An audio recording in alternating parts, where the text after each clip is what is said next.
So a few months ago, I decided I really wanted to make some coordination complexes. These are molecules where a central metal atom is surrounded by molecules that bind more tightly than ordinary ionic bonds, and they can sometimes form really cool crystals of every color.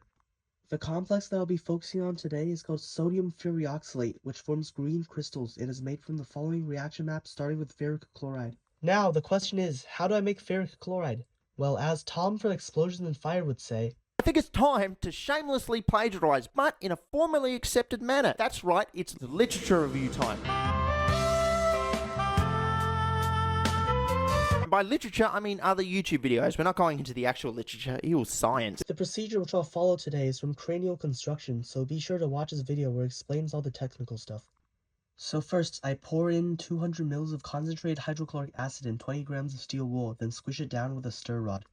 It reacts to form ferrous chloride, and after it all forms, I added in another 200 ml of 3% hydrogen peroxide to oxidize the ferrous chloride to ferric chloride. Now it's time to boil it down, which would have worked if it didn't decide to vomit everywhere and permanently stain my hot plate with iron rust. Whatever, at least we recovered some ferric chloride from this mess. Now, to an arbitrary amount of water, I add 9 grams of oxalic acid and 8 grams of sodium hydroxide and pour the mix into a fourth of my ferric chloride solution. Immediately, some precipitate is seen crashing out and I perform a vacuum filtration. This is ferric oxalate and it means I'm nearing completion.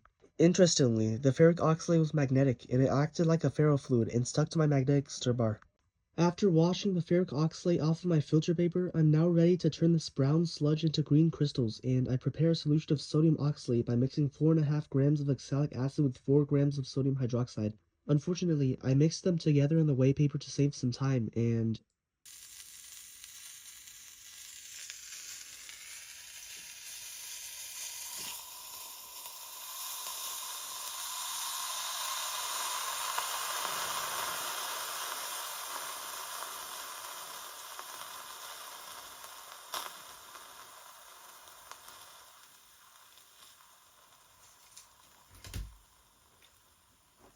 now let's analyze what in the world just happened here. After all, dry powders don't usually react. What happened here is that the sodium hydroxide was hygroscopic, meaning it absorbs water, and the reaction must have started from a mere drop of catalytic water that was absorbed.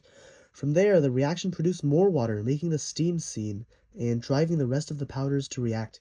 So anyways, I added the ingredients right this time, one by one into the water, and that prevented disaster from happening, as enough water was around to quench the heat released by the reaction.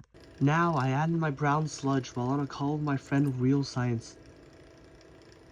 It turned brown. It's supposed to be green. No! Add more oxalic acid.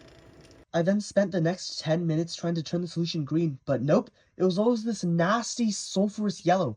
I tried filtering it, but no, it's still yellow. All yellow chemistry is trash. Also, yeah, the filtrate's also yellow. So now, I've decided that maybe my approach was wrong, and I decided to add an extreme excess of ferric oxalate just to see what would happen. And well, after stirring overnight, you see. Green, let's go!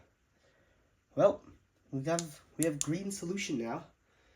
Now, the problem is, today is Saturday, which means I really need to start working on my editing, so this will have to be a two-parter. Look at that, it's actually green. This took way too long to figure out.